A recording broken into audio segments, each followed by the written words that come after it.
আচ্ছা, আমি সুমাইয়া আরজুন মুহু। আমি একাই একসাথে অ্যাম্বাসেডর হিসেবে কাজ করছি।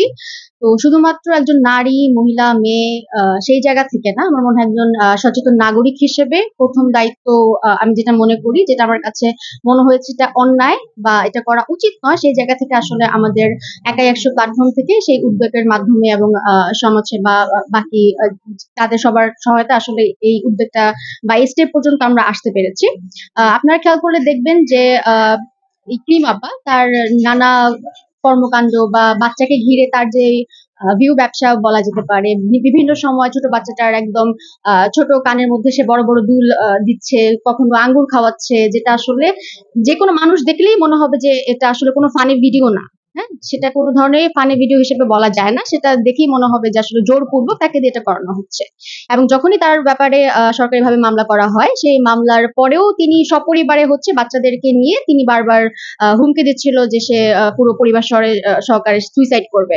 তো আসলে সেটা দেখার পরে আমরা আসলে বাচ্চাগুলোকে নিয়ে অনেক বেশি আশঙ্কিত ছিলাম। সেই জায়গা থেকে বাচ্চাদের সুরক্ষায় আসলে আমরা এই ব্যাপারটা যত দ্রুত করা যায় সেদিকে আসলে আমরা আগাচ্ছিলাম।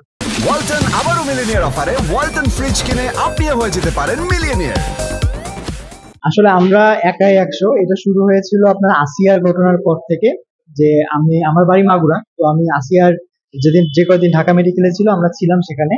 তো এরপর আমার কাছে মনে হয়েছে যে আসিয়ার মতো প্রত্যেকদিন এরকম ঘটনা ঘটতেছে, কিন্তু সবকিছু নজরে আসে না বা সবার পরিবারের পাশেও আসলে আমরা দাঁড়াইতে পারি না, হয়তো আমরা জানি না। তো আসিয়ার মা আমাদের এই একাই ১০০ প্ল্যাটফর্মটা উদ্বোধন করে দেয়। আমাদের কনসেপ্ট হচ্ছে যে কোথাও শিশু নির্যাতনের ঘটনা ঘটলে আমরা ১০০ জন মানুষ সেই এলাকার পাশে দাঁড়াবো, যেভাবে হয় আমাদের জায়গা থেকে।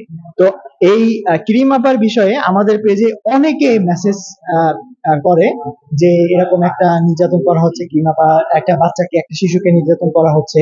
তো আমরাও একবার দেখেছিলাম এবং আমাদের কাছে অনেকগুলো ভিডিও আসে, প্রমাণ আসে, এবং অনেক ভিডিও ফেসবুকে ডিলিট করে দিছে। কারণ আপনারা জানেন যে ফেসবুকে কিন্তু বাচ্চাদের কোনো নির্যাতনের ভিডিও দিলে অটোমেটিকলি এটা ডিলিট করে দেয়। তো আমাদেরকে পাঠানো হয়েছে যে একটা পদক্ষেপ যেন নেওয়া হয়। তো তখন আমরা যেটা করলাম যে আমাদের যেহেতু সাভারের ঘটনা, আমরা ঢাকার জেলা প্রশাসক মহোদয় বরাবর একটা স্মারকলিপি প্রদান করলাম যে যেন দ্রুত কোনো ব্যবস্থা নেওয়া হয়। কারণ বাচ্চাটাকে দিয়ে এমন এমন কাজ করাচ্ছে যে কুলি করে মুখে ফেলতেছে, তাকে কানের দুল পরাচ্ছে, জোর করে খাবার খাওয়াচ্ছে, যেমন আঙ্গুর, যেটা ২ বছরের বাচ্চার জন্য একদমই খাওয়া উচিত না, ঘুমাইতে দিচ্ছে না, যে কোনো সময় মারতেছে। তো আমরা সরকারকে অনুরোধ জানালাম যে শিশু বিষয়ক কর্মকর্তা, মহিলা বিষয়ক কর্মকর্তা, তারা যেন স্থানীয়ভাবে একটা পদক্ষেপ নেয়। তো তারা যদিও ৩ দিন সময় নিয়েছিল, যেটা আরো আগে হওয়া উচিত ছিল।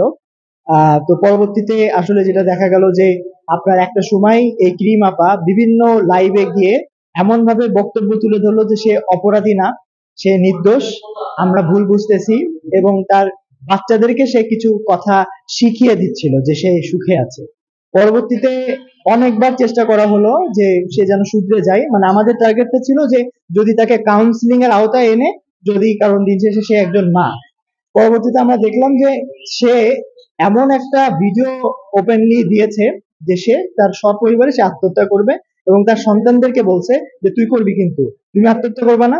তো এইভাবে সে সিদ্ধান্ত নিয়েছে এবং সে ঘর ছেড়ে পালিয়েছে। পরবর্তীতে আমরা একটা বিশেষ সূত্রের মাধ্যমে তার সন্ধান পাই এবং ঢাকা সমাজসেবা অধিদপ্তরের সমাজকর্মীরা এসে আমরা সকলে মিলে তাকে আইনের কাছে আমরা হস্তান্তর করি। এখন সকলে মিলে আসলে শিশুর জন্য, বিশেষ করে এই ২টা শিশু আজকে এতদিন পরে হাসি খুশি সবার সাথে, আমাদের সাথে অনেক মজা করেছে, খেলাধুলা করেছে।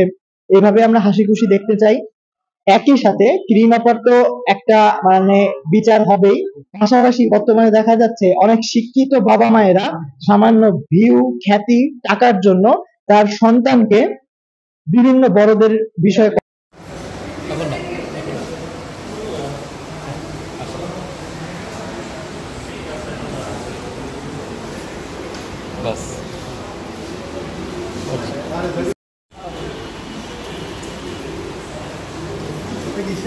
চলবে না।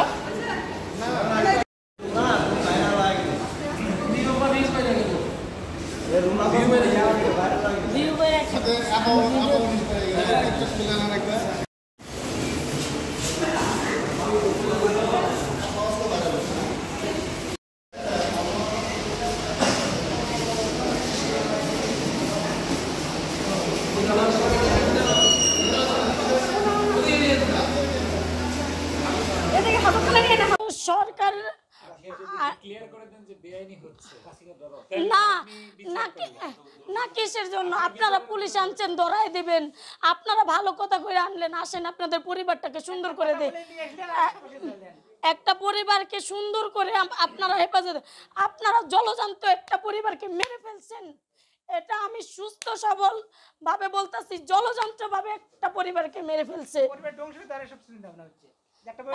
আমি কথা বলতে আমি